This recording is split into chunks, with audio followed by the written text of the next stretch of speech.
What's going on, people? Welcome back to Throwdown. I'm your host, Tony Polanco, and tonight I'm joined by Emilio Lopez. One shall stand and one shall fall. Brian Manjoma. It's the current year, right now. It's crazy. Chris Seeley. Hey, what's up, everyone? And Brett Murdoch. Howdy, people. All right, people, we are back with another episode of Throwdown, the first in 2016, people. Which might I add, is the year that Baddie was created from Blade Runner. The bad guy, Baddie? No. Oh, jeez. Wow. Nobody watching Blade Runner. Fuck, guys. To be fair, though, I had to. I was tweeting, so I'm like, "Is this gonna crash my PC?" I still got to get through Blade Runner, man, because I see this movie is always with people and everybody just starts goofing around and stuff. Here's the thing: I'll watch that movie and I'll shut the fuck up because I like that film. So yeah, you can't watch it. You cannot watch it. It's like, hey, look, it's party time. Oh, let's watch the Blade Runner. Yeah, it ain't John Wick.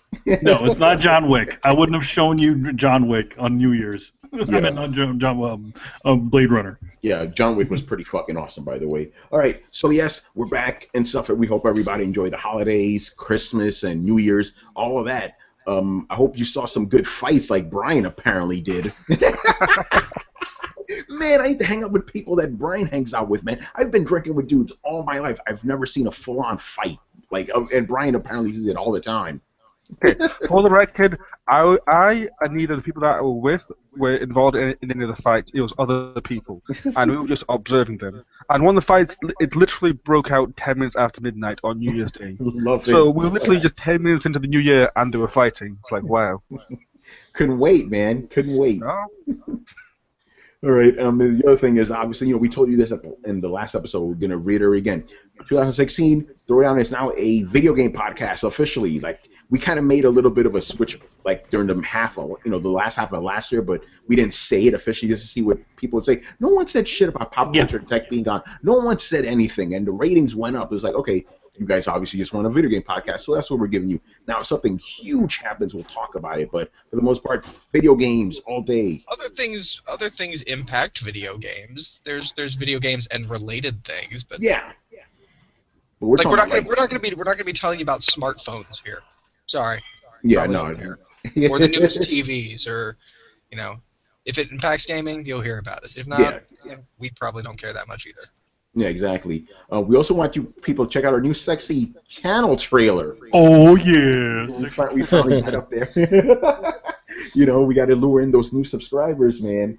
I like some comments people are giving me, Manny and the Subgator. It's like, damn, dude, you're the fucking Micro Machines man on that shit. That was on purpose. And that was the slowest take, too. I talked way faster than the other ones. Like, Tony, slow it down. But then I did edit it. I'd edit out every single, space in there. So it's like, because I wanted a specific, really fast speed, And I want to give a shout-out to my man, I don't know if I'm getting your name right, Shanatsky. He's on Twitter. He helped me put that together. Like, I did a mock-up of it and stuff, and then I was like, okay, this is the way I want the timing. And then he put in all the cool stuff. Like, he threw Neo at the end. I thought that was pretty fun, So, and we're going to actually update that every 6 months or so with new game footage and old ones. Manny had a little bit of a complaint that there's no Metal Gear footage, so we're going to we're going to give him that for the next one.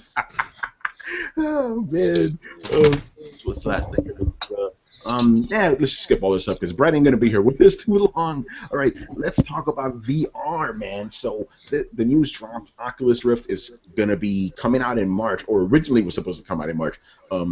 It got put on sale, $600, sold out in minutes. I was fucking surprised by that. I thought it was going to be a couple of days or something. Sold out in minutes. They clogged up the fucking site. People, wanted this. Apparently, I was talking to Brett. Yeah, it sold out, but I was talking to Brett maybe an hour after it happened, and apparently something different happened, in social media. People were fucking pissed. Now, when you say sold out, what you mean is all the pre-orders filled up, which gives them about 3 months to cancel after they hear information about any competing headsets. This is the most non-committal kind of pre-ordering. Nobody's gotten charged any money yet. Yeah, you only get charged money when they ship it. Like you could pre-order it now without like really paying anything, you know. So yeah, that's a good point to bring up. My main problem is that primarily first and foremost that they had the whole it's going to be in the ballpark of $350. And this is important. I'm hearing an echo from somewhere. Is anybody else hearing that? Not really. Okay. There's a Just going slight crazy. echo. Yeah, everybody just mute yourself, Brett. Anyway, my main problem here is that they said in the ballpark of 350. And this is only relevant because when they first put out the Kickstarter, I'm going to tell you a story, okay? This is the story of a guy who, as a kid, and this is me, obviously, loved to go and search down anything VR related in the arcades. If it was motion seating, where like the thing that makes you feel like you're on the roller coaster, but is actually just a video in a motion chair, or if it had a helmet or a pod that you got into, or sticks, or if it moved or anything, I was over it. I was all over. I was over it like white on rice, man. You could not get me more excited about this shit.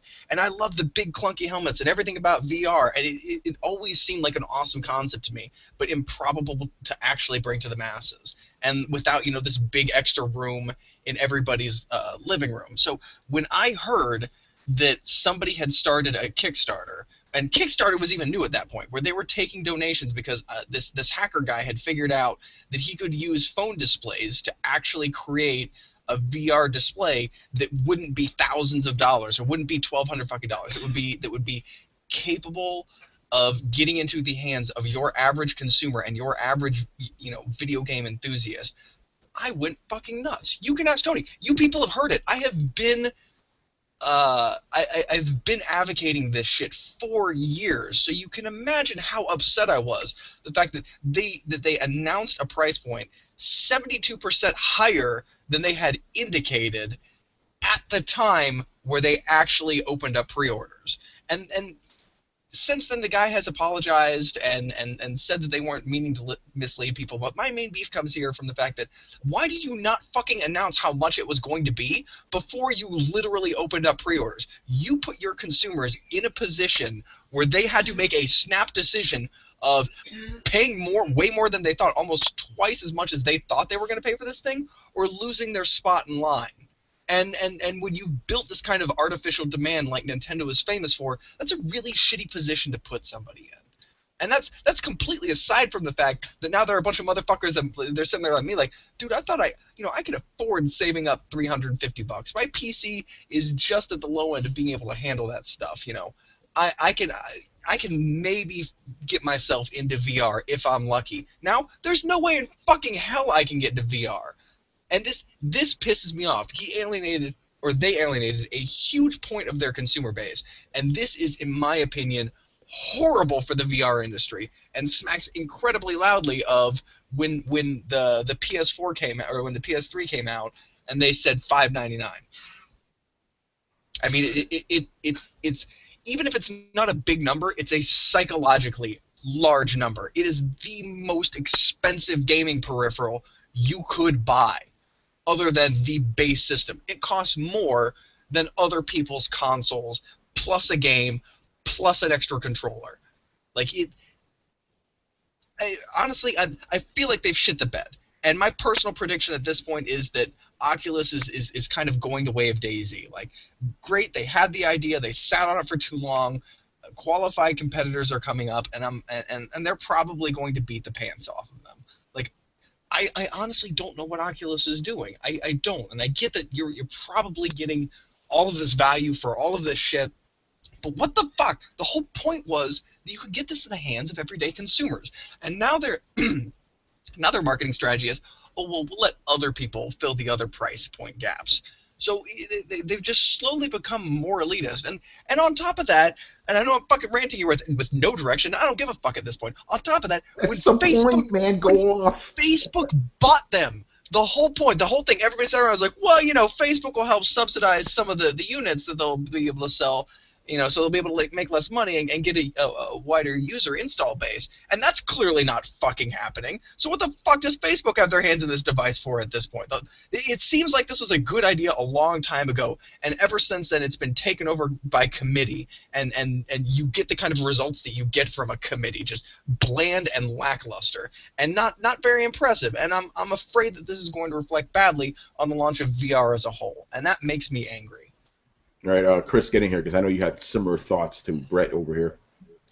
Well, I was pissed in a similar way because this just I don't know, it just reeks of greed. It's they announced a price point for this thing, and then now they're like, oh, $600. You know what?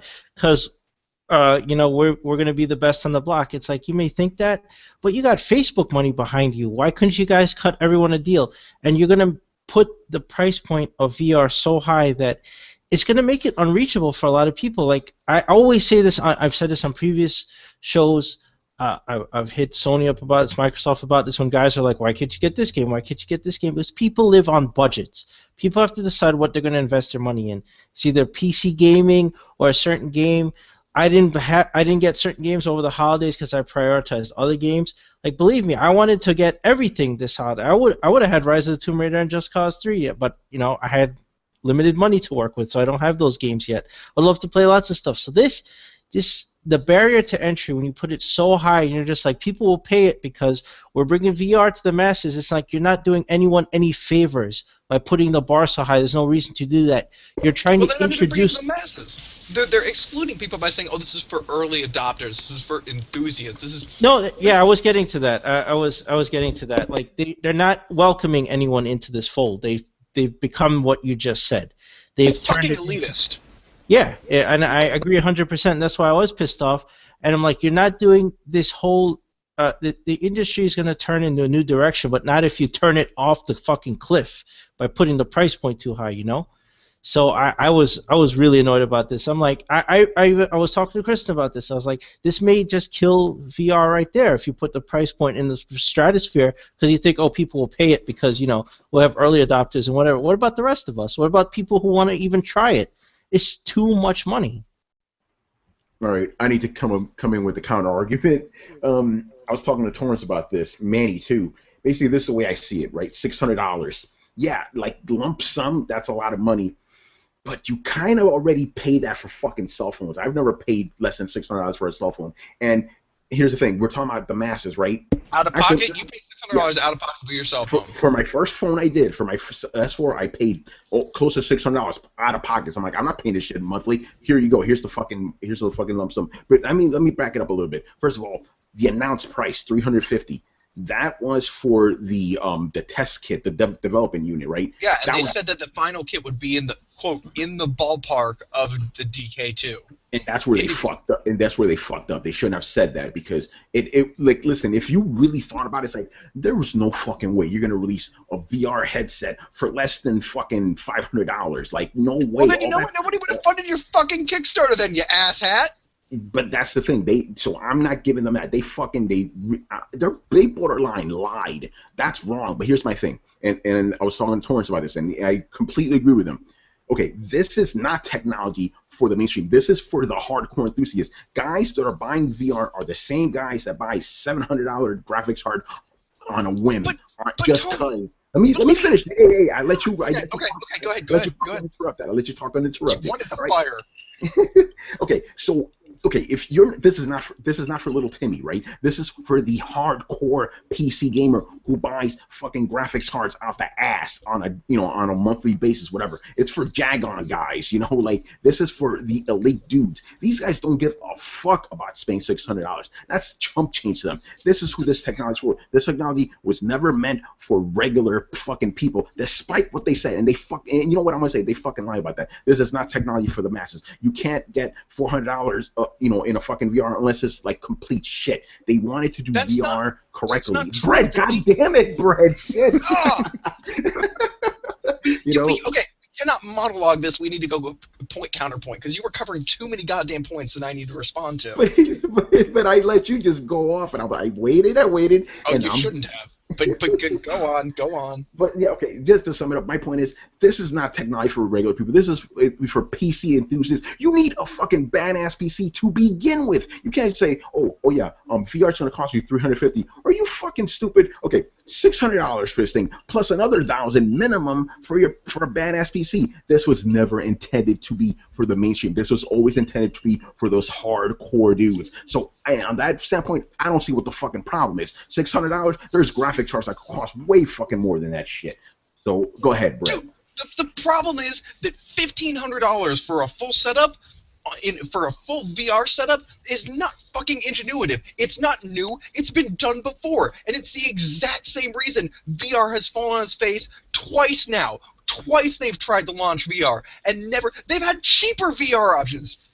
They had a VR system back in like the mid-90s. They were trying to launch for like $1,200 or something like that, and nobody would pay it because it's fucking obscene. And then even Oculus says right now, like, oh, you're going to have to upgrade your PC to all of these ridiculous fucking specs, and you can plan for the whole entry bar into this thing to be $1,500. Well, you know what? That's not what they fucking told us on the Kickstarter. That's not the reason that everybody rallied behind that. And this is a clear case of bait and switch. You come out, you say, I'm going to make VR for everybody, for the masses. Come on, everybody, let's join this party. You can have VR. You get VR. You get VR. Everybody gets fucking VR. Now everybody give me your money. All right, now that I've gotten your money, I've gotten enough attention to get somebody else's money. And now that I've got their money, here's what's really going on. Fuck all of you. The richest of you can fucking come with me, because this isn't VR for everybody. This isn't VR for the masses. And you know what? That's going to make shitty games. So I all hope you enjoy your little fucking ivory palaces with your developers who are developing for a platform with 12 fucking people on it, because you just bent VR and fucked it up the ass. Oh, man. Oh, wow. All I gotta say is the VR, the Rift, is too damn high. It's too damn high. Again, obviously these guys lied, and that's fucked up. But at the same time, you got to be realistic here. There was no fucking way this shit. There was no fucking way this shit was going to be less than $1,500, bro. No then fucking nobody would way. have bought into it. See, that's the thing. This whole thing now, if that is truly the case, Tony, and I pray to God that it isn't, but if that is truly the case, then this whole thing may just evaporate right now, because the entire ground that this thing stood on, the entire reason that there's the hype momentum behind this, was because it was the idea that everybody was going to be able to get this. Yeah, if the all idea, VR has the this high of an entry bar, the reality is different, bro. It's going the way of Kinect. It will not take off because it hasn't before. We've been in this position before. The only reason that this is working, it's okay. It's like, Tony, if I came to you and I said, I'm going to sell you this special glove, right, that with one punch is going to let you knock out a gorilla, and you're like, all right. And I'm like, all right, it's going to be $300. And you give me the $300, right? And I give you a glove, and you go to punch a gorilla. I was like, yeah, I mean, the glove won't actually make you punch the gorilla out. Like, you still have to be strong enough to knock a gorilla out. It's just a glove for a hand strong enough to knock a gorilla out. Like, that'd be a clear fucking bait and switch. It's essentially the same. I'm not disagreeing with you, but it would be stupid of me to believe you in the first place. You know, it's like you're gonna give me a glove. I don't have that kind of power to knock out a fucking gorilla. We're gonna have to disagree there, because I'm not gonna say shame on anybody for having hope. I am, because you should have been more really. This is like when Mark Cerny came out saying, "Hey, PS4 is gonna have 1080p 60 frames expected." You knew that was bullshit. They made the DK2 for $350. They made the DK2 for $350. They're the ones that decided to over-engineer this shit. They're the ones that decided to, because they wanted quality, dude. They didn't want a shitty VR, man. So did the Sega Saturn, and look where that got them. The quality, Sega Saturn didn't have quality. That was a shit system. What are you talking about? Like 3D wise, it was crap. What are you talking about? They still tried to have the best quality. They invested in fucking hardware and made a ridiculously over-expensive system. Yeah, and look where that got them, and look where it got VR. And I think you hit the point on the head. There's no such thing as affordable VR. I think that's where we've been down this road before, and look what happened. There's the DK2. You release a system with the specs of the DK2. You're fine. So you really want that. You really want the development kit. Like, you Dude. really want that instead of like a really good kick-ass VR system. Like, if I you want a VR that everybody can afford for $350 because that's going to motivate developers to make good games for here's the thing. You need the install base. Brett, if you have 350, okay, let's just say that the thing is 350. Let's even go 300. Let's just bring it down 300. You still need a shit ton of money for your fucking PC. So you're still gonna pay at least a minimum $1,000 for this. That's enthusiast level right there, bro. Here's the thing, though. I mean, they should have another option. I mean, they should, okay, the DK2 version doesn't have all the same things as the new one. Why can't you have that available as well? Because that was a development kit version. That's what why. You can't make the development kit version of a VR headset. But if you're gonna dive into VR, why not go all in? Because again, this isn't technology made for regular fucking people. Here's the thing, but why not? Why can't it be? Because it's not realistic, right? $350 for this. Okay, $350 for this thing, plus another $700 for a fucking PC. Come on, the thing is that you're not seeing what I'm saying. The fact is, you can still have your super awesome model, right? It's just like having two different graphics cards. It's like, okay, you get the graphics card that does things that are good enough, and then you can get the high-end graphics card.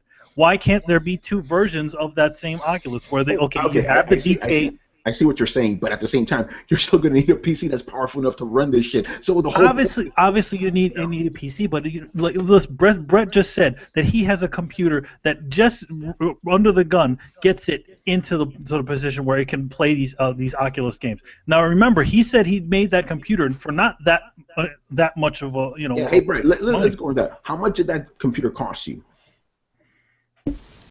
Man, that's hard to say because I've replaced stuff in it. Ballpark it. How much would it cost me to build this computer now? Yeah. Maybe $600. Okay, so $600 plus $350. That's $950. But I'm not buying a new computer, Tony. But some people may have to spend that money if they want VR. Either way, you're going to spend a ton of money. But still, the thing is still, playing it once, for your system because it'll be something that'll consistently be good for you. Whereas buying something that essentially you're buying for something, it's almost like buying a monitor. That's like a $600 monitor. The thing is that yes, you can use the monitor, but it doesn't mean you can't have a lower end monitor.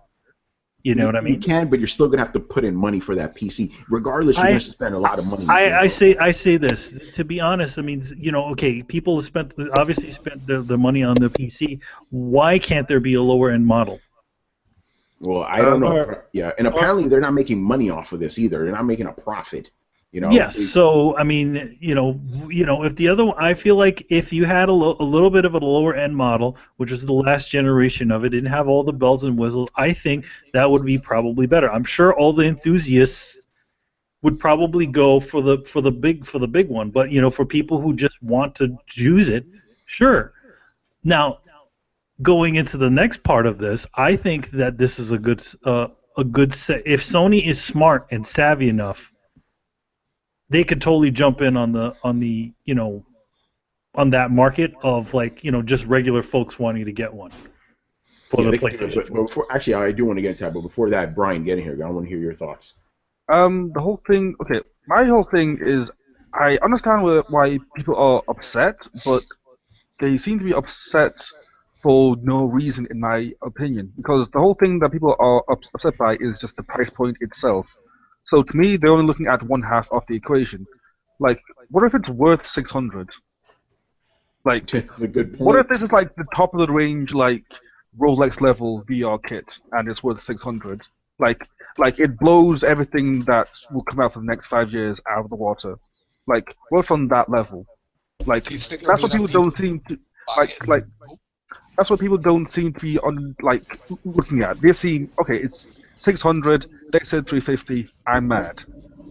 Fair throw. Okay. And can I address that real quick with you, Brian? Yeah, go ahead.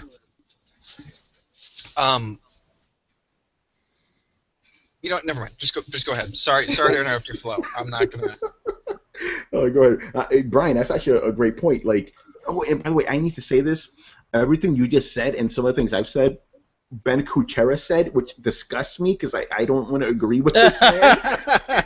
But Okay. he's right. It's like, okay, this thing costs $600, but it's fucking worth it. Like, it's giving you all that shit you wanted with VR, all that shit you've been wanting for years, Brett. It gives you that. It's a lot of money, but it fucking gives you that. So Yeah, but if nobody can play it, then you're. But it's not I'm nobody. worried about Again, the That's the thing, ecosystem. though. Okay, Brett. I know Developers are of worried. 3 people that have bought it already. Charles is one of them. Charles Sintry, who works on the site, has bought one, and it's Yeah. like, okay, that's fair Horrible. enough. You know, Toronto is another one. I was tempted by one, but to be honest, I still don't know yet because I'd rather upgrade my PC because I think that takes priority over VR in general, in my opinion. Again, in my case, it takes priority, so I'm a different case. But I will be getting one towards the end of the year, most likely. And you don't mind paying I just want to $600. see. I just want to. Well, that's the thing. To be honest, I don't mind. Like I've spent, like to be honest, like that along with my PS4 would be like one of the cheaper electronic things that I've purchased so far. Like in general, like my phone was more expensive, my PC was more expensive, my fucking And that's what I'm MacBook is saying. more It's for expensive. this is for guys Yeah. like Brian that could easily just afford this shit because this is the stuff they buy. You know, it's So for would guys change. like Brian. So what would you say, Tony, if I told you that this means I'm not going to buy an Oculus Rift? Yeah, This is coming out of VR. It takes you out of it, which really sucks. But at the same time, dude, you really should have known this was going to be really expensive, man. Like, seriously. Like, you know, it sounds like an asshole thing to do, but it's like, if you really want VR, you're going to have to start saving up, you know? No, it kind of does, and man, I'm still pissed about it because when you say affordable VR, and then I get there and you're like, oh man, I'm sorry, you really should have expected this to be too expensive for you. Like, that's a dick move. That's a really dick move. Okay, Brett. And anybody who agrees with that and doesn't say something, I'm sorry, also a dick move. Yeah, no, that part is super a dick move. You don't tell people $350, then throw $600. You should have been, hey, this is $600 fucking dollars up front. I completely agree with you on that. Don't do that shit to people. I understand that, but at the same time, it sounds to me like you're not really mad at the price. You're mad at the lie about the price. I think that's what you're mad about. Like, yeah, I understand. Like, if you're going to make a premium VR headset, then fine, but don't rally the band by saying you're going to make an affordable everyman headset and then instead produce a premium headset that only a few people can afford and go, ha, fuck yourself. You already got a lot of people's money, and the thing is, like, the people who supported the Kickstarter, yeah, they gave them a free headset. But everybody else who's supported it since then got completely dicked over by this because they subscribed to an idea of a headset that's going to be affordable for everybody and a headset that I'm going to be able to afford. Yeah, no, I completely agree with you. You don't do that shit to people, you know? I agree with you on that one. It's not even that you don't do that shit to people. Like, you just don't do that shit, period. Like, you don't lie about a reason to do something. Like, it's if I were saying, like, oh, I'm gonna open this awesome ski lodge and everybody's gonna be able to get there and I'm gonna take donations to do it and we'll level the land and we'll get there together and even blue collar people can ski, and then I get it open, I'm like, yeah, you blue collar people really can't come here. Go fuck yourselves. Like, it's like the bad ending of a cheesy 80s sitcom or a cheesy 80s comedy movie. Like, it's just it's fucking diabolical, and like I'm pretty sure that this pisses me off far more than any of the consoles ever have. To also add to a little what you're saying, Brett. I mean, you know, as far as the lie goes, I mean, also at the same time, it's like I'm thinking, like, what would you kind of expect from Facebook, though? You know, well, it's obvious that the guys at Facebook said, "Oh, what are you thinking? This thing is not gonna. You're gonna charge more for this shit." Yeah. You know, I mean, that's to me was the biggest red flag of all of it. It's not it's not crowdfunded anymore. It's a friggin' company now. It's not yours anymore. It's Facebook's now. Yeah, well, Yeah, here's Facebook what I was poisoned thinking. the well. With the thinking of Facebook acquiring Oculus, right? Now, Facebook, what is their main stream of revenue? Lousy right? games. No, advertising. It's Advertising. The mainstream revenue is advertising. So I was thinking with them acquiring Oculus Rift, obviously they have money making in mind. They didn't spend billions of dollars to get VR for no reason. And it's obviously going to be tied into Facebook somehow, right? Otherwise, Zuckerberg has enough money. He could have started another company just to do VR, but he didn't. He acquired it under Facebook. Now, what does that mean, right? That means somehow they're going to have some way of doing data mining and ad serving with this device. So if you're thinking along those lines, right, that means they're going to generate ad revenue, and not only that, be able to do advanced data mining based on eye tracking with this device.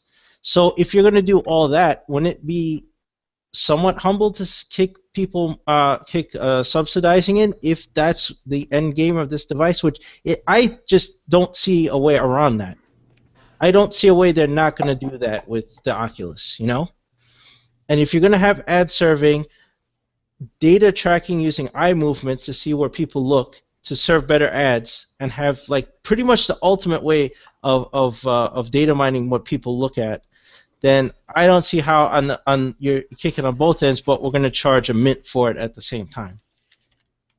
Yeah, we don't exactly know what Facebook is going to do to this thing, you know? You're Yeah, that's what I'm thinking, right? I mean, this isn't like, you know, I mean, look, Elon Musk isn't running his space program through Tesla. He started another company to do that, right? So what if Zuckerberg was just interested in VR? He has billions. He could have started another company just to manage Oculus, right? Yeah. It's under Facebook, and that's where a lot of it just seems really shady. Yeah, it's kind of fucked up. But I'm going to get to the last part here. So yeah, how will other companies, you know, capitalize on this? Sony could easily pull what they did with the Sega Saturn and PlayStation reveal. If you guys don't know, this is what happened. Sega came out, they're like, hey, Saturn's coming out for $399, and it's out now. They said this during E3, right? Sony comes out after them like, hey, $299, and literally walked off the stage. Sony could potentially pull that. It's like, hey, $400 for VR. Say something. You know, they could easily pull it off. But then that goes to the other thing. Will it be shitty VR if it costs $200 less than the Oculus? You know, because people have said the specs of the PlayStation VR are not as good as the Oculus. Some shit along those lines. But really, does it need to be that? Yeah, I mean, great. Yes, it does actually. It does because if you think about it, Brian, okay. get into the specs of it.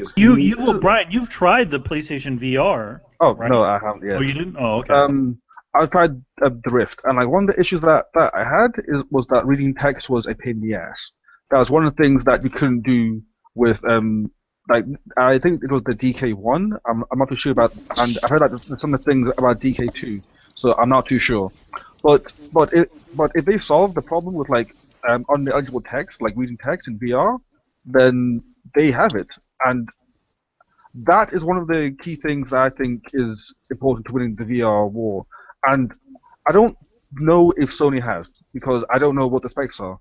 And plus, I really take an irk to people saying, oh, Sony can capitalize with the PlayStation VR pricing. It's like, but the thing is, right, the PSVR is not competing with the Rift directly. Like, the Rift is competing with stuff like the Vive and the VR. No, but the thing is that people kind of. Here's the thing. Yeah, the people that want to buy PlayStation VR aren't necessarily the same people that want to buy the Rift and the Vive. It seems like they are different markets, so they're not really competing. Like they're competing on like in different ways. The thing is that it's the general audience. It's the general audience versus the enthusiast, and that's why I think you know the general audience is there's this VR helmet out there.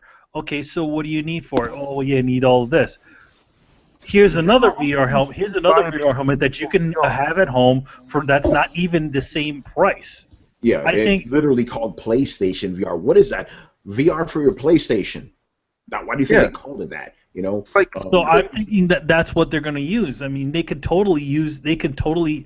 It's not that they're directly competing, but they can totally use the vibe that the the things that the general things that people would know about a VR system, the expense of how much it is to have one, and not having to to invest in a full-on PC.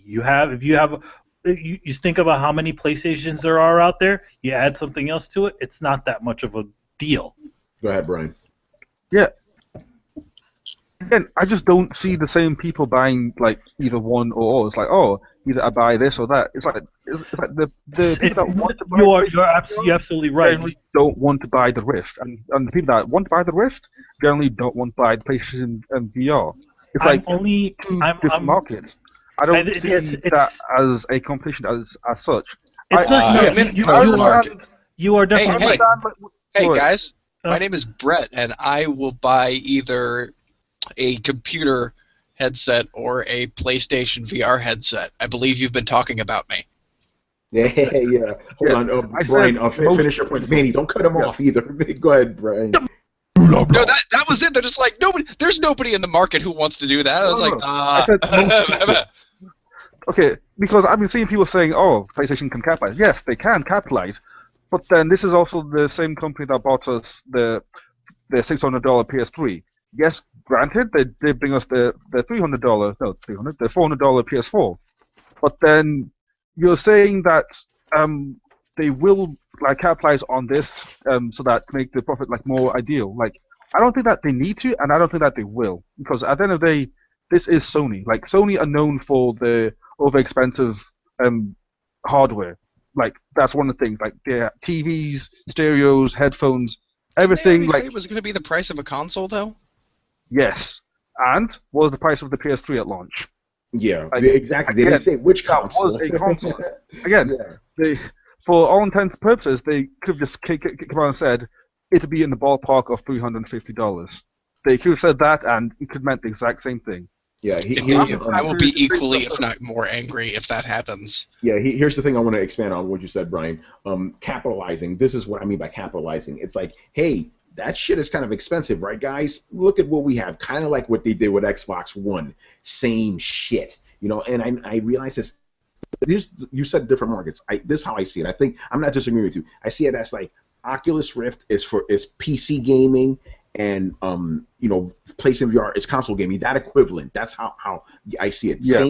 Similar but different. So I think PlayStation VR is what Brett's looking for. That real mass market stuff. Yeah. No, I'm waiting to see what the Vive has. I'm more excited about their motion controllers that come with it instead of a fucking Xbox controller. And this is where I talk about the Vive, and Brett gets a bit edgy. Well, not edgy as such, but Brett gets very perky. Apparently, the Vive has a camera on top of it, so that with the push of one button, you can actually switch to what the camera is seeing. So I know, in that right? case, yeah. See, Brett got all perky. It's awesome. I don't know why everybody isn't doing it. It seems like a simple solution. Like, hey, is somebody talking to me? Click. Yeah, I can just hear his tail just wagging now. Yeah. Here's my hope. If the Vive is the same price and includes the motion controllers, I'm sold. I can't remember if they mentioned that. But I don't think that it comes with a controller, which I think is very odd. But even then, like, what if the Rift is worth the $600 because it's that much better than the Vive and PlayStation VR and the Samsung Gear? I don't honestly know that matters, and I'll tell you why. Like, my main concern. I mean, like, better as in like it just is like it's more technically powerful. Like, it has the resolution right. Like a high-end I don't PC think versus you can charge $600 like the same way. I don't think you can get away with charging $600 for a monitor, no matter how nice it is. They did get away with it. It sold out, man. They did get away with it. Scot-free too. Dude, we're talking. Okay, are we talking long term or the thing that already happened? Because if we're talking the thing that already happened, then there's not a discussion to be had here. I think we're talking. No, it is long term. I like, again, people buy high-end PCs all the fucking time. This is for those guys. My main concern is, especially like digging through the forums and hearing what a lot of people has to say, is the developers are freaking the fuck out right now because their install base just shrunk by like 2/3 as far as they're concerned. Like, all of the people who were developing exclusively for the Rift without contract are now looking to multi-plat their game as much as possible and get it onto all the other headsets in response to this, because all of the developers know that this price point is going to drastically reduce the number of units sold from what they had originally anticipated. And these developers have been working for years in this vacuum waiting for VR to hit. They've been super fucking patient because VR is dragging its goddamn feet. And this is another hit for them, and so now they're kind of looking at either pushing their games back or releasing them in more of a half-finished state while they work on a new one, or how they're going to get funds between there. Like, my fear is that this is such a big change from what everybody was kind of acting like they were expecting. Like, and I'm not the only one who's surprised here. That I fear for the viability of the ecosystem of VR. I fear that a lot of developers will either jump ship, develop for multiple headsets. I feel at least Rift's personal environment is in jeopardy because I don't think that they're going to have as a robust or concentrated development team developing for them exclusively anymore. Yeah, that they're going to jump ship to PlayStation, but is that a bad thing? I was It's just about not- to say the same thing. Like, is it a bad thing if you have games on more than one VR system? Yeah, It's- that's not Like, it's- it gives consumers the choice to pick whatever system that they want. So, oh, do you want the Vive? Do you want this gear? Do you want the Rift? It's up to you, you know. But the problem, like the thing I think a lot of people are concerned about, that's fine if the Vive comes out and it's cheaper or even the same price and includes controls and everything like that. The fear that a lot of people have is, what if this is the cheapest of the options? Because the fucking HoloLens is ridiculously expensive. Do we know Yeah, the price like- point of that? Like, I- aren't like dev kits like $2,000 or something like that? And that's sounds the dumb. dev kit. Shit. Yeah. You know, because remember, Yeah. the dev kit is not as much money as the actual thing that they put out. Damn. Yeah, I mean, they're crazy. probably going to change the price and drop it down, but it does not look like they're aiming for any kind of cheap on that. So, like, there's a very real possibility that this may end up being like, and my fear is that's exactly what happened the last time they tried to launch VR. Is people got into it and they're like, oh well, we could tweak this and we could perfect this, and they nickeled and dimed themselves to the point where like, well, it's like $1,000, but I mean, like, it's worth it for a really cool thing, and then nobody had the money to buy into it, even though everybody agreed it was a really cool thing. Like, they didn't make Lawnmower Man because people thought the idea of VR was stupid. They made Lawnmower Man because people thought the idea of VR was cool, and some Hollywood jackass picked up on that. Like, it's people have been excited for it, and it's stumbled and fallen twice for the very reason that it was put out of the mainstream's price reach and therefore never caught on. And I'm terrified that's exactly what we're doing again, even though we got into this boat on the with the explanation of, okay guys, we're not going to make this too expensive for everybody to handle, and therefore hopefully they'll be able to catch on because there's a lot of people interested. And like, that's the whole reason we started this journey, and I'm afraid we're just going to fall back into old habits because Facebook poisoned the well, and VR is going to fall on its face. And then nobody's going to try and do anything for another 15 fucking years because they're going to point back and be like, well, they tried VR and nobody was interested. Okay. Well, I guess we'll have to see how things go, especially with PlayStation and the Vibe and stuff. We'll see where they're gonna do their pricing and stuff. But Can I just let us point go out ahead, Brian. something Yeah. real quick, as like in general, when consumer new electronics come out, they're generally pretty fucking expensive. Like, remember when flat screen TVs came out? Like, Yeah, remember when and HD TVs came out? and DVD players, man. Remember that shit? They were expensive at first. Yeah. And again, I'm not defending the price point. Like, I think the price point is fucking dumb. In my opinion, that's way too expensive. But still, like generally, like the first wave of any new tech or hardware is generally far more expensive than it will be 2-3 years down the line. Oh, I agree. And I just I I see this as just that initial hump, and after we get over it, and the enthusiasts buy it, because they will buy it, and so far they have. And they have bought it, yeah. Then that will just pretty much just drive the price down, because it'll show demand, and people are like, oh, demand's up, install base is up, we have support, boom, let's bring the price down. So you think I'm not too VR will concerned. survive the hump then? It depends whether or not it will survive the hump. I think on PC it stands a better chance due to the open nature. No, due to the market being open to development for anyone.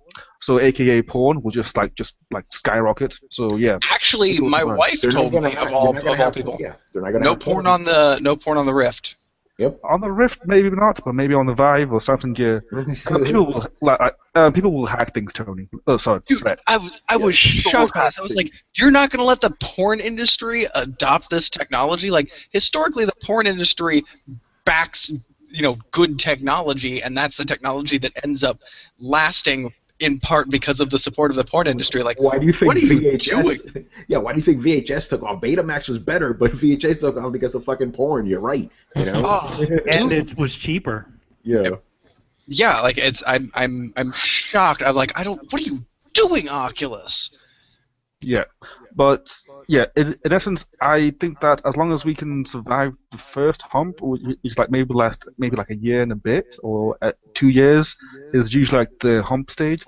Like if you can like get past that, then things should be all fine sailing. So I'm keeping a close eye. I want to see what happens. I I'm I'm looking towards PSVR and how that's spec'd out and how that's priced, and then the Vive as well, just to see how it does like stack up.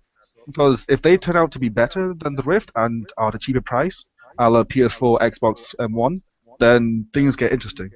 That's what I'm That is gonna true. say. Here's what's ironic. I would honestly not care, and a lot of people I don't think would care if the Vive were like an $800 headset system. Like, nobody expected the Vive to ever be a cheap thing. The Vive kind of sounded like it was going to be the more upper echelon kind of thing. I think the reason people are so pissed at the Rift, and I've actually heard this analogy quite a bit lately, the Rift was Anakin Skywalker. You were supposed to bring balance to VR. You were supposed to fix everything, but instead you turned to the dark side. Yeah. Now he's Yeah. now the Well, it Darth is- Instead you Vader. turned to Facebook. As soon as the Facebook is the dark side, and for not anybody who's seen that the Emperor was standing right there in front of you.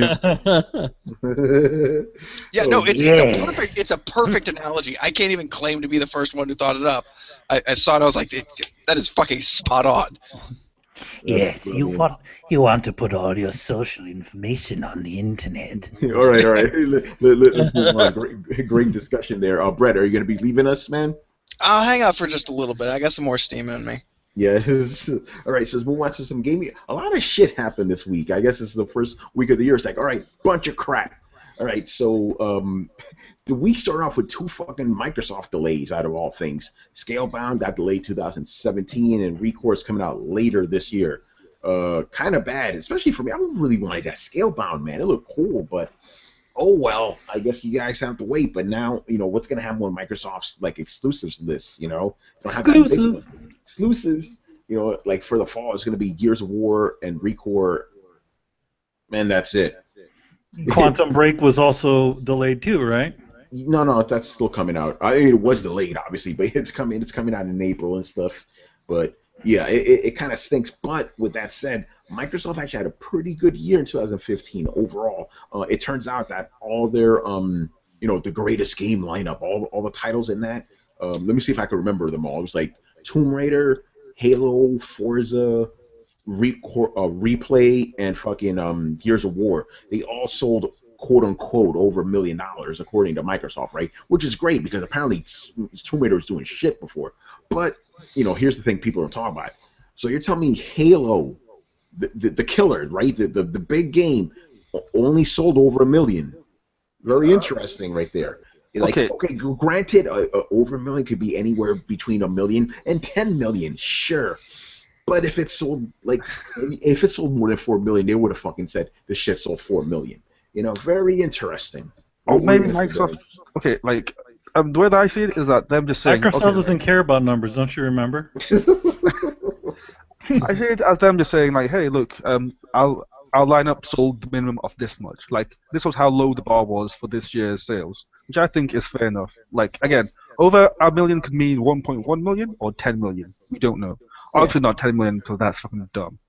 Unless if it did sell 10 million, they then would have announced it from the rooftops, man. Then I'll sell my PS4 and buy a Wii U. Yeah. Like, so It did not sell that much. But again, Brian, like you said, if that's a bare minimum, like Halo and bare minimum shouldn't be in the same sentence. This was the flagship of Microsoft. What the fuck but happened? this was the bare minimum for like all the lineup. It's like because like they were saying, oh, this is the best Xbox lineup since you were born, blah blah blah. So like this was them just like puffing out the chest and saying, hey, remember our best exclusives? They sold a minimum of this much. Like this is how good we are. Which I think, okay, is fine enough. Like, until we know the numbers, which I don't care about, but obviously, like you guys do, then we'll find out. But I see nothing really to be concerned about. Like, it sold over $1 million, that's good. That's good. It means that most likely we'll be getting more. Oh yeah, yeah. There's You know. nothing to be concerned about it. I just found that Halo part very interesting because this is Well, supposed to be it was the part of It was part of the collective. Like remember at E3 they had like the banner with like yeah Master the Chief greatest and all games the lineup, sorts. Yeah. all that So to shit. me, it's just them just saying, "Hey, this is how well our lineup was." Just like, okay, that's fair enough. Like well, essentially they are pouting right now, which I think is fair enough. Okay, pout. You know, that's what these Pout. companies do. You know, like yeah, just look at Sony. Like they're pouting now. Like, hey, we've sold. I think you guys use pouting in a different sense. Pouting to us is this, How do you? like you're upset. Pouting, that's pouting. You're talking about chest thumping. Yeah, That yeah. gloating. That's the word you're Chest looking for. thumping, gloating. That's essentially what they're doing. Yeah. Yeah. Wow, you guys use pout in Yeah, different ways. the only people that are pouting right now is fucking Nintendo. They're the ones pouting right now. Man, what the That's if fuck? they know what year it is. Oh. Oh, All right. So yeah, Microsoft had a pretty good year and stuff. They also boasted Xbox Live. Who the fuck cares about that? So it's live subscriptions. Let's be honest, some useless numbers. I want to talk about this Eurogamer article that came out. Very interesting. So, and this is the question I want to pose to you guys. They said we should leave all that shit behind. All the blunder that was the launch of the Xbox One, all that shit, the DRM, Don Matrick, all that's in the past. We shouldn't focus on that anymore. Do you think that's the case? Should we just focus on what Microsoft is doing now, not how they fucked up initially? Because to be fair, once Phil Spencer got in the game, everything changed at Xbox. Everything fucking changed. He turned that shit around like a 180 basically. But do you think it's fair to say that we should leave it all in the past when people are still giving Kaz Hirai shit for telling people to get another job for PS3? Gamers don't forget. The internet doesn't forget. Gamers are like elephants; they have long memories. It's a tough one. Like things like this should never be forgotten per se. It should be remembered, but only brought up in times of doubt. And the whole thing with the Kaz Hirai thing, like the thing with Phil Spencer is that Phil Spencer never said those things. That was like Don Matrick. Like Don Matrick is one that fucked up. Yeah. Phil Spencer came in, and so far he's been doing a good job. So I think it's only fair to hold people accountable to what they said, instead of what the people before them said. Like you can't really hold Shuhei Yoshida responsible for stuff that Kaz said, like during the PS3 time, because they're different people. Like Shuhei never said those like stupid things. Whereas with Kaz, he did. So, in my opinion, it is fair enough for him to take the flak for what he said. That's just my stance on it. But the thing is, can't you? Don't forget. Don't forget. But what if you like? Okay, Sony said this because remember, Kaz Hirai was representing Sony. Don Matrick was representing Microsoft. So you could take the person out of the equation and just talk about the company. But then again, this comes into like what the new guys have been doing, like. What Phil Spencer has been doing is completely opposite of the stupid stuff that Don Matrick was saying. So again, it's a bit like, is it the company that turned around, or is it the person that made the company turn around? And it's very difficult to say which is which at this point. Yeah. But I say, okay, they had the mistakes. Mistakes are fine. Everyone has the mistakes, but don't forget the mistakes, because people are bound to repeat those mistakes. So only bring it up when people may be making those mistakes again, but move on. Like, okay, Xbox 3, like this launch was shit. That's fair enough. Now they're doing well. That's fine. We should just take this wellness and move on with that wellness. Like I did with the PS3 and PS4. It's like, okay, PS3, come on, Sony, what the fuck are you doing? Now PS4 is like, oh wow, Sony's actually doing like some real good shit. That's brilliant. Yeah. Chris, what do you think about the way Microsoft has turned things around? Do you think they had a pretty good year in 2015, where all things considered, the way they started and everything? yeah, I think they did. I think that every move that they've made since their launch has been a correction of everything they said at their launch, right? And there was an immediate change of the guard. How long was it before Matrick was out the door after E3, right? They immediately started course correcting and trying to fix all that stuff. So I think it's fair to say, it's like I think they've earned our forgiveness, right? And I think it's important to what Brian said. It's like we can't forget, because we don't want that shit to happen again. We don't want the hubris to just blow up, and then another console launch happens, and then we're DRM and fuck you guys, and you're gonna pay us what we want because we're the top of the game. Like, we don't want that shit anymore. So I think it's fair to say that Phil Spencer's done a great job. He's turned things around. The leadership change definitely helped, and I think that Microsoft has taken steps to ingratiate gamers again and kind of apologize for what has happened with the Xbox One launch. So I agree with what Brian said, and it's very. I think that we should take it at face value and say, like, yeah, okay, they did have a good year and they have turned things around, and I hope they keep doing what they're doing. Yeah, Brett, what do you say about all this? Because you were pretty vocal about Microsoft's blunder. Do you think they should be forgiven now? Yeah, I kind of do. Well, cautiously so. I really do have to commend them in their behavior since the initial blunder. It's kind of like fighting like a man. Like, you got punched in the face because somebody disagreed with you. You got proven wrong, got your ass kicked. Then you stood up and went, you know what? You're right. You're right. I was wrong. I was out of line. I shouldn't have said that about your girlfriend. I apologize. I'm going to go make this right. And you did. So, I mean, it's honestly respectable behavior. So just keep it up. You're going to have to keep it up for a while before, the hatchet is fully buried. And the internet does have a very long memory. We still haven't forgotten when PlayStation dicked us over, but you got to kind of maintain that long enough. It's great. You some heads rolled for the situation, but at the end of the day, we still know that a lot of people that made those decisions are probably still in places of power, and you probably still have a little bit more house cleaning to do or ideas to change. So, if you got handed the golden egg right now, or if Microsoft got handed the golden egg right now, do I think that they would return to their hubris? It's a very likely possibility, but I think that they're learning their lesson, and I think they're righting their ship. It's a slow process, and it takes time. It takes time to earn back the trust of the consumer. Yeah, that whole part of you mentioned, the guy getting punched in the face and taking it. That sounds like the beginning of one of Brian's night outs. Manny, what do you say, man?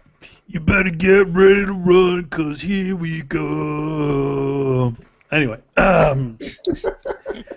I definitely think so. I mean, we've been saying this kind of before, and like ever since the new guy took over. There's just a definite change in the vibe that Microsoft gives off. But I don't think that a lot of gamers are going to do that. That stigma is going to still follow the console all the way up to the end. And then once you get further enough out, maybe then that's when it'll start when they start showing they're doing more things. They're doing more things for the gamers and stuff like that. I think definitely at that point that then it'll be a little bit light. But you remember all the PlayStation stuff before. It was just that hate, even from every single side of that. So you believe this stigma's going to carry them all the way to the end? This stigma's going to run them all the way over to the end. I can see that. I can see that too, actually. Yeah. The system was built around a different philosophy than they currently carry, and so the system itself could always just be marred by that philosophy, like a bad birthmark. Yeah, it was made for TV. Now we can't do games that well. I'm gonna tell you this right now. As a guy who owns a fucking Xbox, I could tell that games were secondary. It takes forever to download and install, especially installing a game. On PlayStation, I pop into this, I could play it 10 minutes or less after I pop into this. Xbox, you better go walk your dog or something, like take a 40-minute walk. Can you go watch TV while you wait for things to Yes, you can. Yes, you can, actually. And the TV watching stuff is fantastic on Xbox. Better than PlayStation. So you could tell this thing was not built for gaming as its center thing. I know some of you guys are going to get mad at me, but it's the fucking in fairness, saying that the Xbox is better at watching TV than the PlayStation is saying my uncle is better at moving than this 10-year-old kid. Like, the PlayStation it can't watch TV. The only thing it can do is Netflix. Pretty much that. Fair enough. Or the app services they have. You can't connect through to your cable box. You can't do anything. So that's not even, like, PlayStation, in fairness, can't even do basic TV at all. That's a fair point. The point I was trying to make is like when you turn on a PlayStation, you look at the menus, the way everything's set up, you could tell this is a gaming console first. With Microsoft, when you turn on the Xbox, it's like, oh, how do I play games? So it's like there's all this other shit in the way, you know. Chris, you know I'm right. You know what I'm talking about. Oh yeah, absolutely. Yeah. And the Xbox One experience now, I thought they were going the other direction, right? But this shit is more confusing than the last interface. It is bad. I don't know about the last interface, but this thing is confusing as fuck. Like, again, it's like, hey, how do I play games on this? It's like, it's really even to share shit. Like, I've been taking screenshots. I'm like, how do I do this? It's just this roundabout way, and you can tell Kinect being missing from it. It's like there's an integral part that's missing, which is odd to say. It's like this system was made for you to give it voice commands. Without that, you have to go through all this cumbersome, clunky shit, you know? So you can tell that gaming was not the first thing, or not really the first thing. It's not the main thing this console was made for. It's a thing the console was made for, not the thing it was made for. Unlike PlayStation, where it's like, okay, this is a fucking gaming console. This is legit 100% a fucking gaming console with extra shit on the side, you know? Microsoft, not like that at all. But with that said, I am happy with the way it turns it around. And yes, I think we should forgive them. But again, we're not going to forgive them because this is fucking gamers. Gamers don't do that shit, but I'm willing to forgive them, even though I blasted them all day long with that bullshit, you know. But like Brian said, forgive, but don't fucking forget. Keep your eye on them. If they post some shit, you bring that up, you know. I gotta agree with Manny, actually. Like, although I've agreed with, or I've come to terms with them as a company, I don't think I'm gonna get on board with the system, and like, I would be on board with a new system conceived out of this new philosophy that they seem to be carrying way more than I would be on board with buying a vestigial system out of a philosophy that they no longer believe in. That's fair. That's fair enough to say. You know. All right, moving on. Talking about more successes. This is getting to be a broken record at this point. Sony sells a lot during the holidays. Like they sold nearly 6 million new PS4s, about 36 million total consoles worldwide. They sold 35 million fucking games.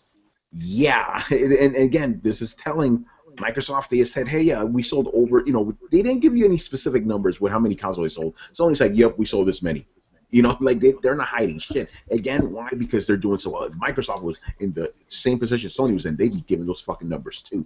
You know, not really much meat to this story, to be honest. It's just, hey, PlayStation's killing it, despite the fact that they don't really have any of those big ass triple ass games from last year. This year, different story. We're gonna get Street Fighter in like a month. That's huge already, you know, and they're gonna have fucking Uncharted, all this other shit. So Sony's gonna have a good. This is the year you've been waiting for if you're a Sony fan, and even a Microsoft fan too. This is the year, you know. So yeah, my prediction, like, how much are they gonna sell overall? Because again, I was saying like this has to stop. They can't match the PS2's numbers, but I'm kind of leaning with you, Brett, on this. There's more people that potentially buy consoles now. Maybe it will eventually outsell the PS2 because that train has not fucking stopped for 2.5 years now. It is just going, dude. It's like, damn, okay, maybe, because I'm expecting the train to slow down. Nope, it's just fucking going. You know, I'm expecting in 2 months it's going to sell another like 40 million or more. You know, it's crazy. You know, at this point, it's like, who's still buying PlayStations? Who doesn't have a PlayStation anymore? Yeah, it's like, how is this? Who doesn't have this shit? You know, go ahead, Manny. What are you gonna say? Yo, me going on crazy train. Yeah. No, Nintendo fans are already riding that train. Oh, they're on the crazy train. You know, so Sony all day, every day having success, but things aren't exactly well, man. Even this week, fucking the PlayStation Network went down for 10 fucking hours. Come on, Sony. Okay, here's the thing. You know, this is the part I want to tell people because people are gonna get pissed at me.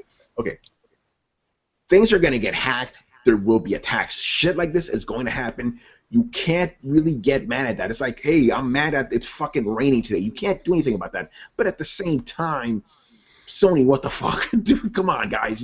Microsoft doesn't have attacks on this level, you know. Do something about it. It's like, I understand you're going to get hacked. You can't do anything about it.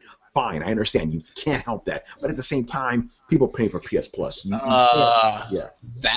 10 hours is nothing compared to the shit that, like, Steam got wonky for like 4 fucking days. Yeah, Brett, you went off on a rant because me and Brett talked. Nobody's fucking talking about it. Yeah. It's pissing me off.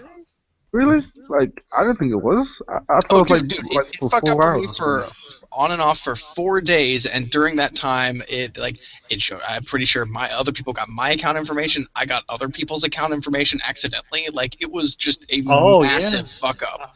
Like I I've never had Sony accidentally send me somebody else's account information. hmm. Yeah, you know what? Let's transition that because Red, you actually said something that caught my attention. I'm like, whoa! You actually said, and correct me if I'm wrong. Does this put Steam as a gaming platform into question? Something along those lines. You asked me.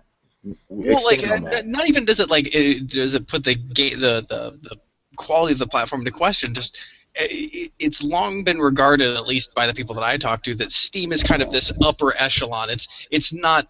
It doesn't have to deal with the same things that console gamers do. Like console gamers get hacked and all this kind of stuff. And and maybe I'm just unaware. Maybe this is the first time that it's really happened to Steam. But Steam really just tripped over its own dick on this one. And that just kind of Brett, hold puts on. it on par.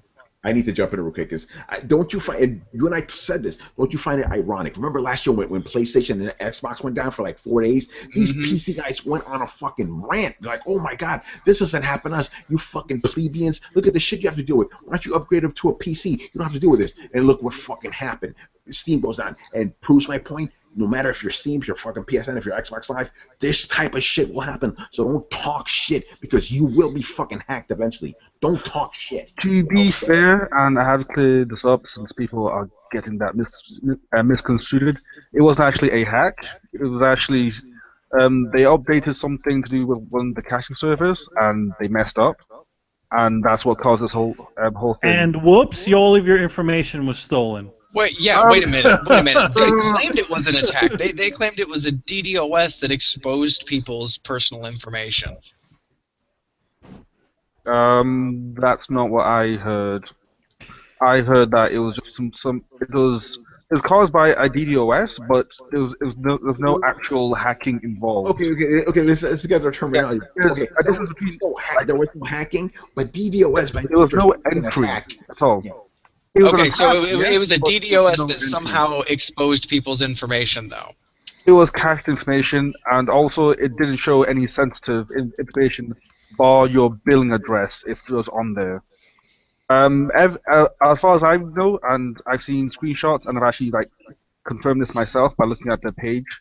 The only information that yes, it did show your credit card information, but only the last 4 digits. It also showed, I think, your email address and also your billing address and maybe your name and your phone number.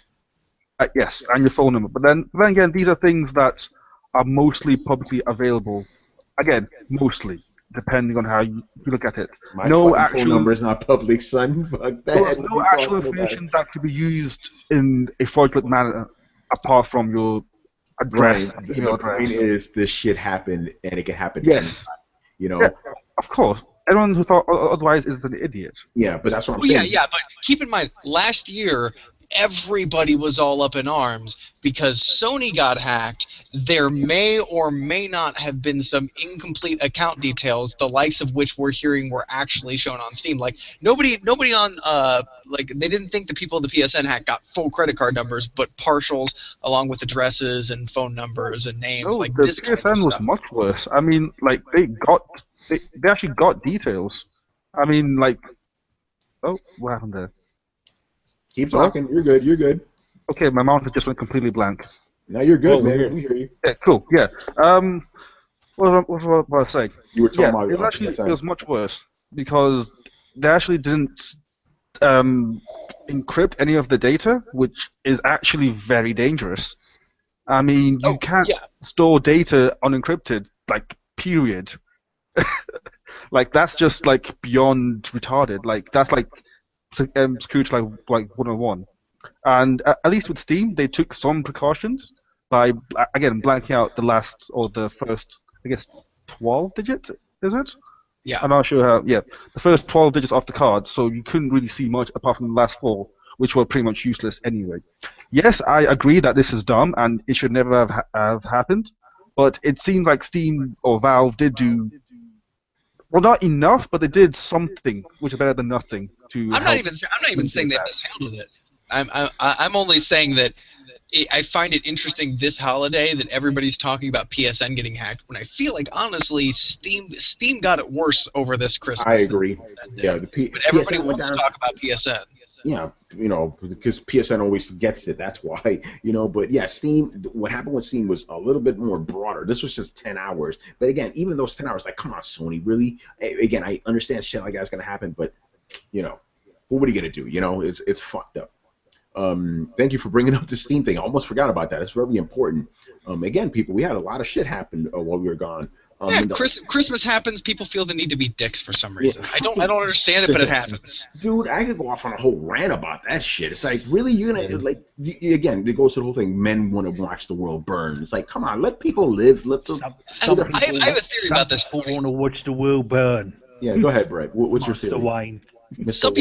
Some people want to be contradictory. Now, if you permit me to go in just a little bit of Some people psychology. want to be fucking assholes, man. No, hold on. It's really simple. Like, if you follow me with just a little bit of psychology, one of the first things that a human being does is learn the word no, right? Because the word no is the simplest way to change the environment through one's own will. Something was going to happen, I said no, and now something doesn't happen. It is the most immediate and simplistic way to change the world around you, right?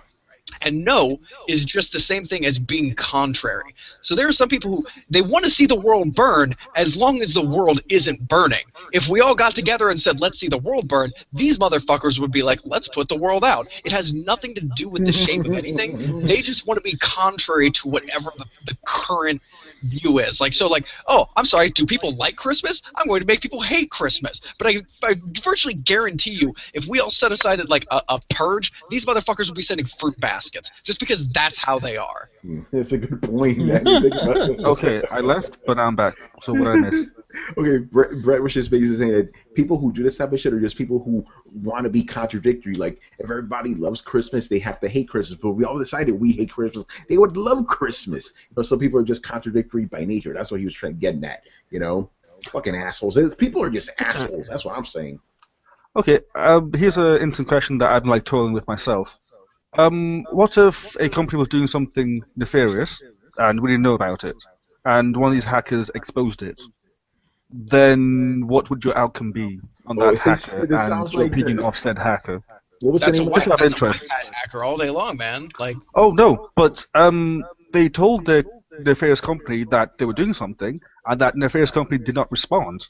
So yet, in order to get them to respond, they had to resort to extreme measures, such as publicly releasing that they have been hacked or they have been intruded, and this is their level of security. Then what would your opinion be? Okay, what is the nefarious act? Do they have child slaves? Or are we talking about shit on that level?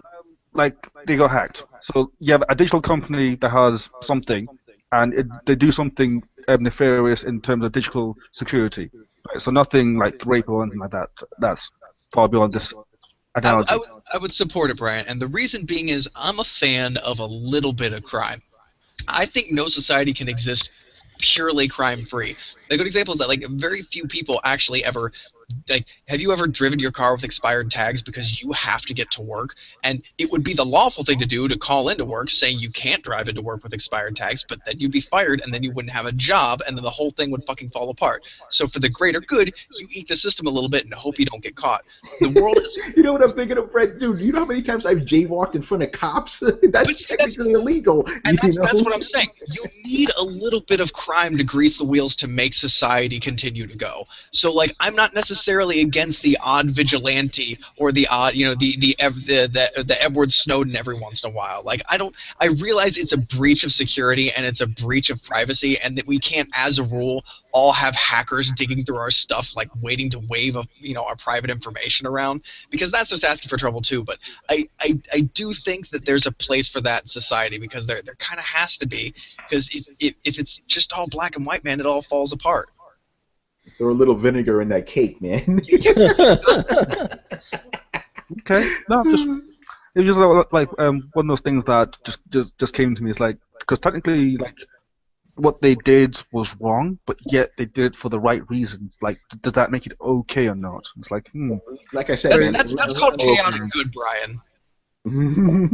I don't know. To that question, Brian, unless the company's has child slaves, don't go hacking there. Leave them fucking alone. Dude, okay. How about the fact that they've done a lot of, like, I don't know, may or may not be hacking, and found out that basically Comcast data caps are absolute bullshit by exposing internal memos that show that it's not about increased infrastructure cost or paying more people. It's just strictly about the fact that they want to make more money off a resource which is essentially unlimited after they've built the infrastructure.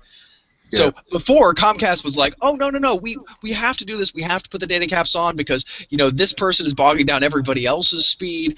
And basically hackers win and expose that to be like, no, that's not the case. Nobody's throttling your speed except for fucking Comcast because they want to put a data cap on you. And now that shit's public knowledge, but if it weren't for this kind of person, nobody would know that kind of shit. And we wouldn't know exactly how hard Comcast is dicking us.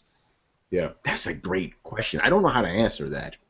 That's another topic for another day. That's a very interesting question. All right, last topic here. It happened, people. No new Assassin's Creed this year. Whoa. No new Assassin's Creed. Wait, where's the sound effects? Yeah, which sound effect do we pick? Do we clap? Do we... Yeah, we clap for that, man. Take a fucking break. Yeah, okay, a clap for you then. Although this could be appropriate and it also too. gets and it gets a I don't know. Or you know what's really a shame is that I heard Syndicate was actually a really good game. Syndicate is the fucking shit. Okay, this is. But nobody cares. No, they do care. That's the thing. They went out on a high note. It's like, hey, basically this happened. Unity came out. Everybody's like, fuck this shit. Syndicate came out. They were like, I don't know. And then word of mouth came out, and people started buying it. Even charted NPDs. People were like, hey, Assassin's Creed is cool. Now they're like, hey, we're gonna make you wait a year. That's a smart move because now people want Assassin's Creed, and they're gonna make them wait. That is fucking smart. Imagine if they would have pulled this after Unity. No, if people were like, fuck it, take 5 years off. But fuck that series. Wouldn't this be a combination also of just seeing like? Not just how poorly Unity was received, but how rushed it was. Just to take the time and make sure the next game is good, especially the stuff I was reading in the article you posted in the notes saying that they want it more like The Witcher. Yeah, they want it more.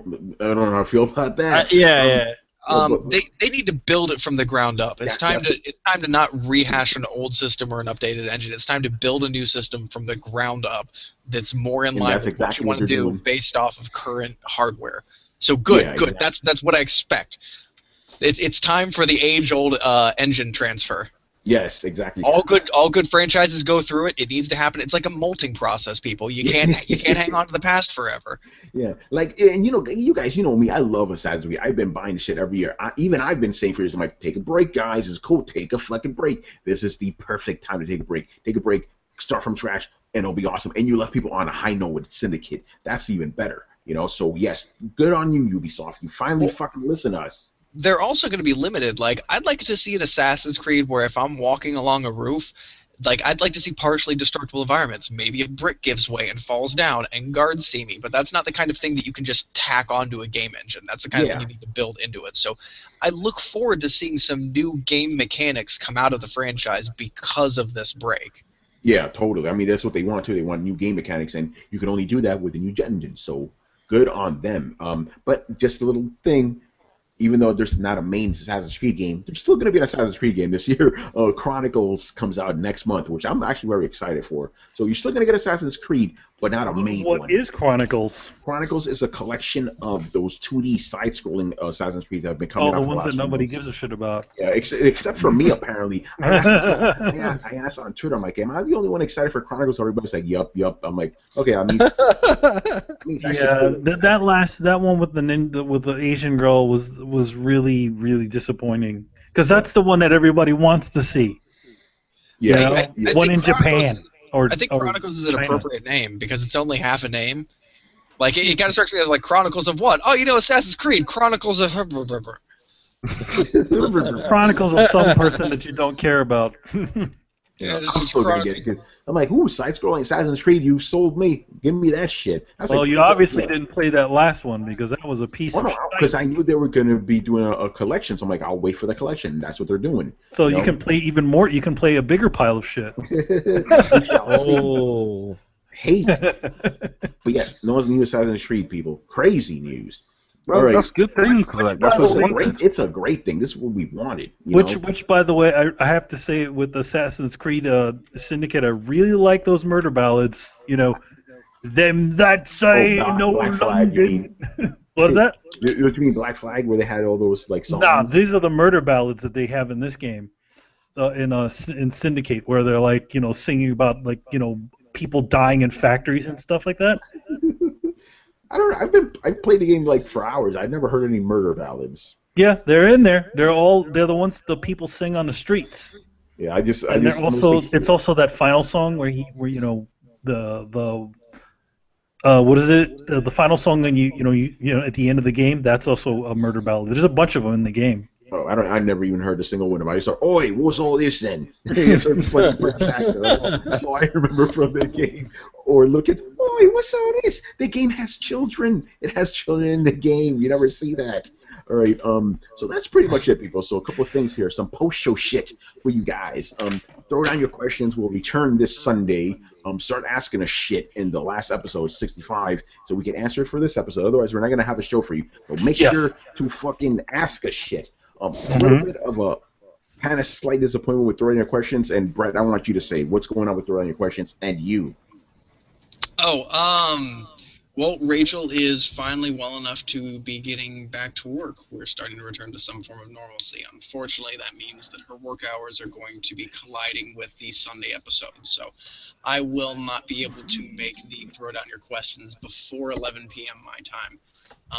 What that means for you guys is that I probably won't be on for about the first half of the show. I'll pop on the tail end. I'll be happy to interact. I will see what I can do about being here for the big ones, but you're going to be seeing just a little less of me. Yeah, but hey, man. Yeah, exactly. I mean, Rachel's working. That's a great fucking thing. I'm glad everything's getting back to normal for you guys. So that's fucking great. And you'll still be here on the main show, so it's all good. Yeah. I'll still be here on Thursdays for the whole time. Yeah. New Otanime, people. We recorded it. I don't know when the fuck we recorded. We recorded it. It's already up on the channel. And shit, so check it out. We were talking about 7 Deadly Sins. Yes. Good episode. A lot of fun. Pretty funny about that. Manny picked that, and he wasn't there because he wanted to go see Alien instead. Yo, man, I gotta see some Alien. Let down the fans. Yo, man, I know. Well, I don't know how much pull Alien has with the young people these days. Jeez. They don't care about Alien. Wait. Do you mean the movie? Ridley Scott's original film. Yeah, the movie. Wait, Alien. You went to see Alien? In a theater. Oh, I understand the words that you're saying, but I don't understand them together. In a theater. Went to see Alien in a physical theater, like big screen, that. Were a kid? Huh? Like when you were a kid? No, like he saw it last weekend. I saw it last week. What? How did you do this? Well, apparently there's a theater called the IFC Theater over here with this Independent Film Channels Theater, and they put movies on that are not that are been in the movies for a long time. There are theaters in New York that would do that. There's a theater downtown that's called the 92Y. Mm-hmm. They used to show. I went down there and I saw Commando before we moved here. Nice. I saw Commando on a screen, and the director was there, and I got to talk to him. Director of Commando from 1985 with Arnold. Yes. Wow. Yeah, this one theater I went to in Brooklyn, they show that kind of shit all the time. Like the week before I was there, I saw Ex Machina, which is a new movie, but a week before that, which one fucking Predator? It's like, whoa. There you go. So, yeah, I couldn't resist. I hadn't. I mean, the thing is that I've never seen Alien in the theater.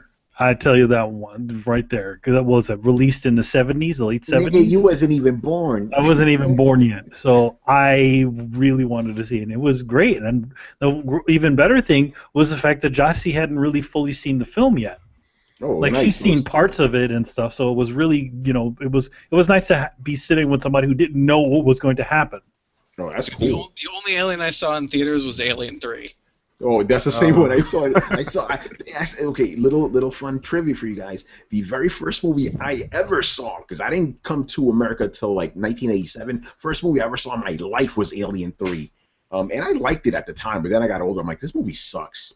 Dude, I loved Alien when I saw it, and that's fucked up because I was 6. I'm pretty sure my friend's uncle took us, which has just weird, ominous tones now hearing it as an adult. My friend's uncle took us to see an R-rated movie during the middle of the day, Did he and touch it was you awesome. afterwards?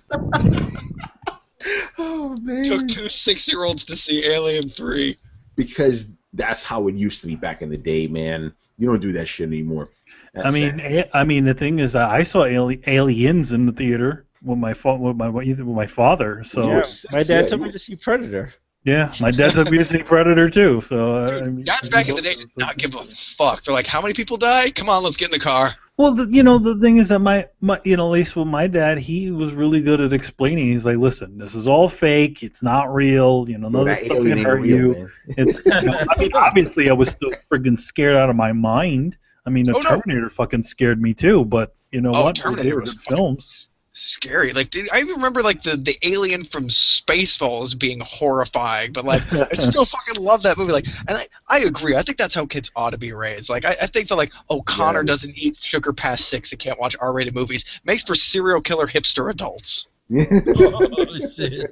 I mean, I mean, I feel like I've come, I came out okay. I'm not murdering anybody. I mean, the thing is that if you have that strong base there, why not? I mean, things are gonna scare you, but it's okay to have things scare you. That's the biggest problem with a lot of things these days is just that they're just too afraid to expose children to things that may be a little bit uncomfortable. Oh shit, that's a whole other topic right there. But you know what you're killing, man? You're killing it with the art, man.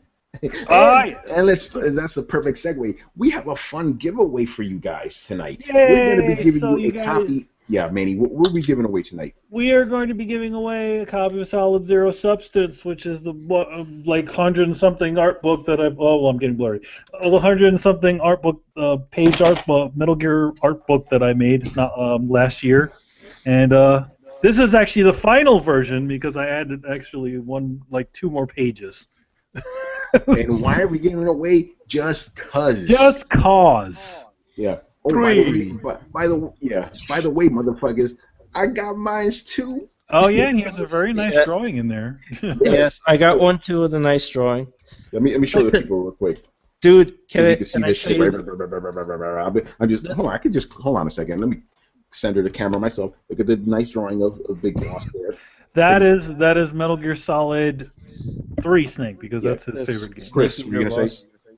Oh, I was gonna say the scariest drawing in there is Skullface Campbell, man. I was like, dude, I was like, oh shit, he looks fucking terrifying. Yeah, that's the one from from Metal Gear Solid 2. Like at the end, he shows up in the codec at some point and he's like, yeah. That one right there. That that was disturbing in the game too. I was like, oh shit. Yeah. I mean the book is literally like a celebration of all the different things in Metal Gear that people I really had fun with, like in the series, So it's the moments that I feel like were really good. Like that's riding from the end of Metal Gear 2, Solid 2, Fat Man, all this stuff in there. So yes, 104 pages I think.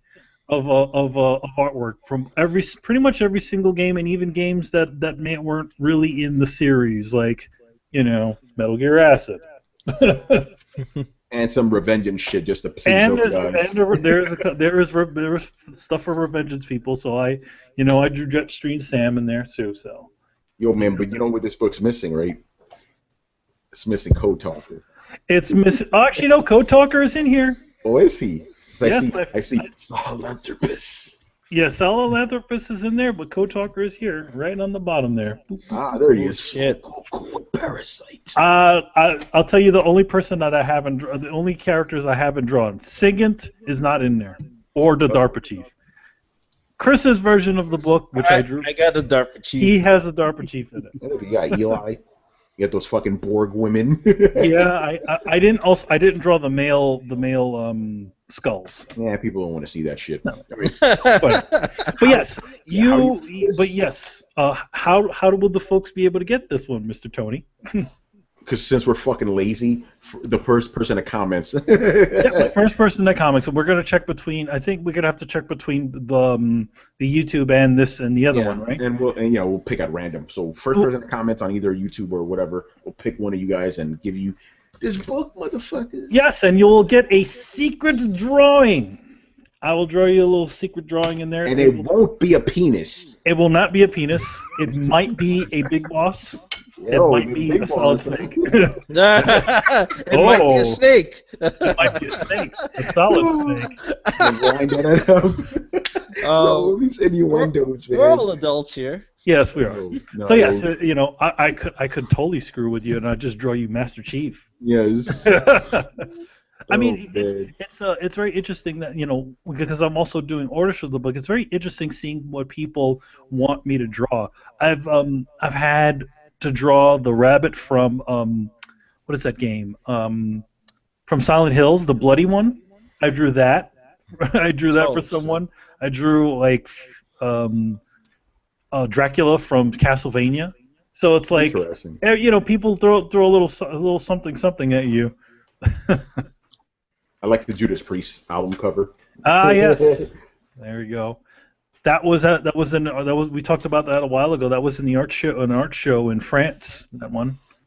In France. So Right, so that's pretty much it, people. That's pretty much it. Thank you for watching and listening. Make sure to follow us on, the Coalition at thecoalition.com.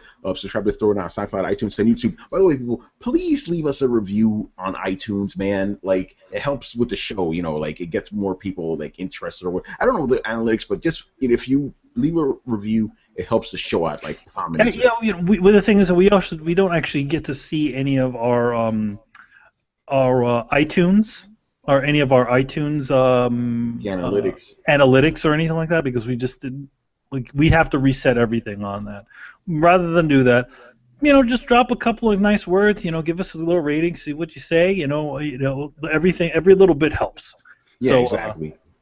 Yeah. So if you're just on iTunes, make sure to leave us a review because we would appreciate that. Don't forget to follow us on Twitter at Throwdown Show and on Facebook. Links are available. And I want to give a quick shout out to our boy Charles Singletary, who launched Panel to Panel on the Coalition. It's a comic book show, nothing but comic books. So it's so cool. I've been on it before. I'm going to try to be on it again. Really cool, so make sure to check that out. So that's it, people. We're back, and we're getting strong. We ain't taking no fucking breaks until the end of the year, so prepare to see us each and every week. Once again, our show is Tony Polanco and channel joined by Emilio Lopez. Metal Gear. Chris Seeley. Hey, take care, everyone. Brian Manjoma. I should really stop buying games early. Wink, wink. And Mr. Brett Murdoch. Pleasure as always, ladies and gentlemen. All right, guys, we'll see you next time. Throw down your questions, bitches. Later. See ya. Peace.